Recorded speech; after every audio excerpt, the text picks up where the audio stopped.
تو مدغم اور مدغم فی کے حروف اگر ایک ہی قسم کے ہوں تو اس ادغام کو ادغام مثلین کہتے ہیں، جیسے اذ ذہب وغیرہ۔ تو اس میں مدغم جو ہے وہ ذال ہے اور مدغم فی بھی ذال ہی ہے، تو اسی کو کیا کہیں گے؟ ادغام مثلین کہیں گے، دونوں ہم مثل ہیں۔ اور اگر ان دونوں حرفوں کا مخرج ایک ہو تو اس کو ادغام متجانسین کہتے ہیں، جیسے یلحس ذالکا، یلحس ذالکا۔ اب یلحس ذالکا میں کیا ہے؟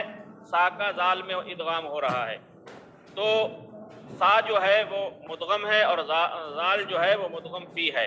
تو کہہ رہے ہیں اگر دونوں حرفوں کا مخرج ایک ہو تو اس کو ادغام متجانسین کہتے ہیں، یعنی مدغم اور مدغم فی دونوں کا ایک مخرج ہو تو اس کو متجانسین کہتے ہیں۔ تو سا اور ذال کا ایک ہی مخرج ہے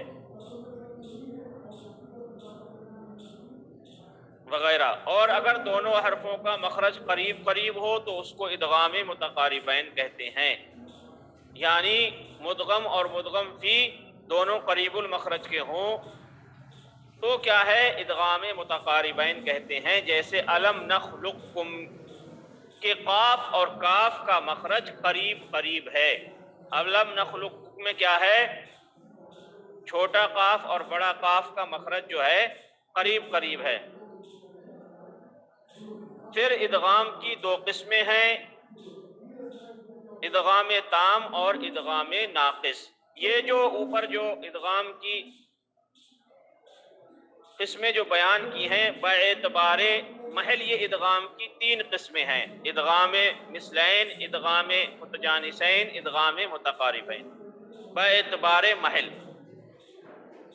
اور اب یہ تام اور ناقص جو بیان کر رہے ہیں تو یہ ادغام کی اقسام ہیں باعتبار کیفیت۔ باعتبار محل ادغام کی تین قسمیں ہیں، ادغام مثلین، متجانسین، متقاربین۔ اب باعتبار کیفیت بیان کی جاتی ہیں کہ ادغام کی کتنی قسمیں ہیں۔ تو باعتبار کیفیت ادغام کی دو قسمیں ہیں، ادغام تام اور ناقص۔ کیونکہ اگر مدغم بالکل مدغم فی کی جنس سے ہو جائے تو وہ ادغام تام کہلاتا ہے، مدغم مدغم فی کی جنس سے ہو جائے اور کوئی صفت باقی نہ رہے تو اس کو کیا کہتے ہیں؟ ادغام تام کہلاتا ہے۔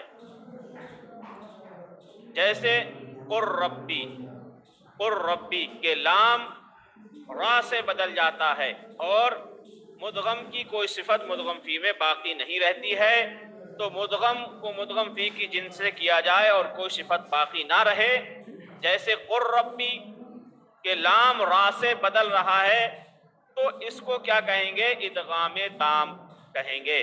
اور اگر مدغم بالکل مدغم فی کی طرح نہ ہو جائے بلکہ اس کی کوئی صفت باقی رہے، یعنی مدغم کو مدغم فی کی جنس سے کیا جائے اور کوئی صفت باقی رہے تو اس کو ادغام ناقص کہتے ہیں، جیسے بسطو اور احدو کہ تا سے نہیں بدلتا اور اس میں صفت استعلاء باقی رہتی ہے، تو اس کو کیا کہیں گے؟ ادغام ناقص۔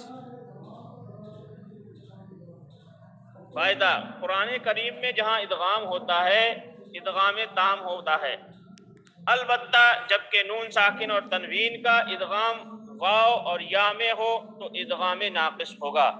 انہوں نے یہاں دو کیے ہیں ذکر، لیکن حروف نون ساکن اور تنوین کے بعد یومن میں سے جب بھی حرف آئے گئے ان چار میں سے تو ادغام جو ہے وہ غنہ کے ساتھ ہوتا ہے اور ادغام ناقص ہوگا، کیونکہ صفت غنہ باقی رہے گی۔ ان حرفوں میں جب بھی ادغام کریں گے نون ساکن اور تنوین کا تو اس میں جو ہے صفت غنہ باقی رہے گی، تو اس صفت غنہ جو باقی رہے گی یعنی مدغم کو مدغم فی کی جنس سے جب کریں گے ادغام تو مدغم کی بو اس میں باقی رہے گی، صفت باقی رہے گی، تو اس باقی رہنے کو ادغام ناقص کہیں گے۔ اسی طرح جب ضا کا ادغام اسی طرح جب طا کا ادغام تامے ہوگا تو صفت اطباق باقی رہنے کی وجہ سے ناقص ہوگا، جیسے الم نخلقکم میں تام اور ناقص دونوں جائز ہیں مگر تام اولا ہے۔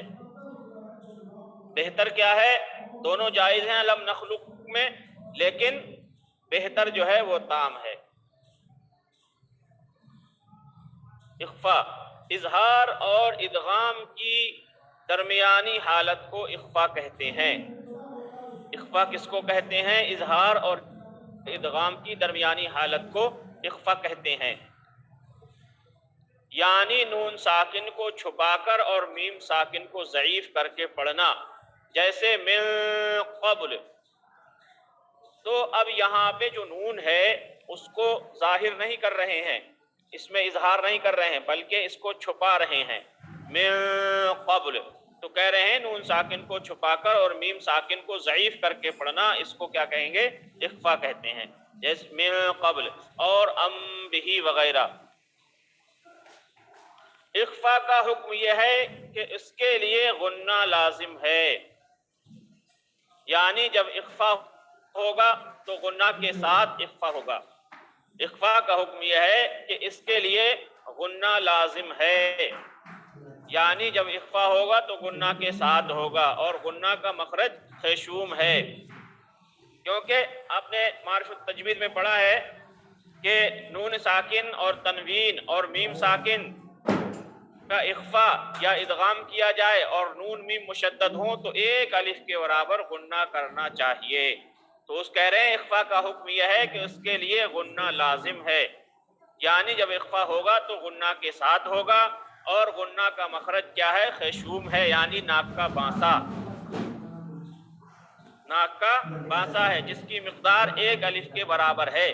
لیکن اس غنہ کو صفت لازمہ یا صفت عارضہ نہ سمجھنا چاہیے، بلکہ یہ حرف فرعی کہلاتا ہے۔ صفت غنہ جو ہے یہ عارضہ یا لازمہ نہیں ہے، بلکہ یہ حرف فرعی کہلاتا ہے۔ اقلاب، قلب، نون ساکن اور تنوین کو میم ساکن سے بدل کر پڑھنے کو اقلاب اور قلب کہتے ہیں، جیسے من بعدی اور علیم بما۔ یہ اصل میں کیا ہے؟ من بعدی ہے، من بعدی۔